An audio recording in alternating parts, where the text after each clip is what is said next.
আপনারা যদি আমগর কিছু খাবার দেন, আপনারা বাড়ি বেড়ে এসে হাতে হাতে দিয়ে যাবেন। আন তো জানেন যে ছেলে মেয়েরা বিয়ে করালি তারা জুদা হওয়া যায়, ভিন্ন হয়েছে, তারা তো মা বাবাকে দেখে না।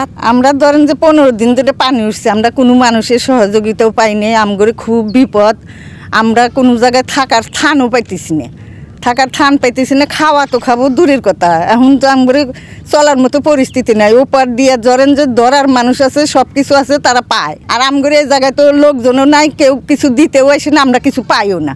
আপনারা যদি সহযোগিতা করে যদি একটু বাড়ি বাড়ি এটা দিতেন, তাহলে আমরা কিছু পাইতাম।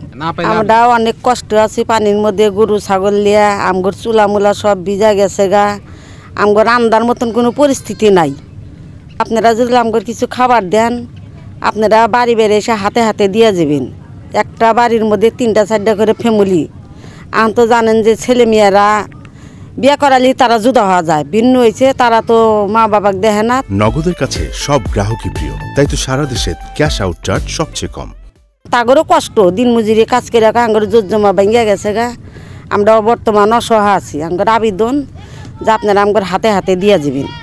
আমরা এখনো আমগর এই চরের ভিতরে ডোবা জায়গা, আমরা এখনো কিছু সাহায্য পাইনি। আমগর গরু ছাগলের খুব অসহায়, আমরা আঙ্গুরে রান্না বান্নারও খুব কষ্ট। আমরা একবেলা আনদি 3 বেলা খাই। আমগর এই জায়গায় নাও ভোটো নাই যে আমরা ভালোভাবে চলাফেরা করবো। আমগর একবারে অসহায়, যাই কিছু দেন আমগর হাতেই দিন, আমরা এখনো পাই নাই। না, আমরা এখন পর্যন্ত কিছু পাই নাই। সরকারের যদি দেওয়ার ইচ্ছা থাকে তো আমগর হাতেই জানি দেয়, আমরা এখন আমগরকে কিছু দেয় নাই।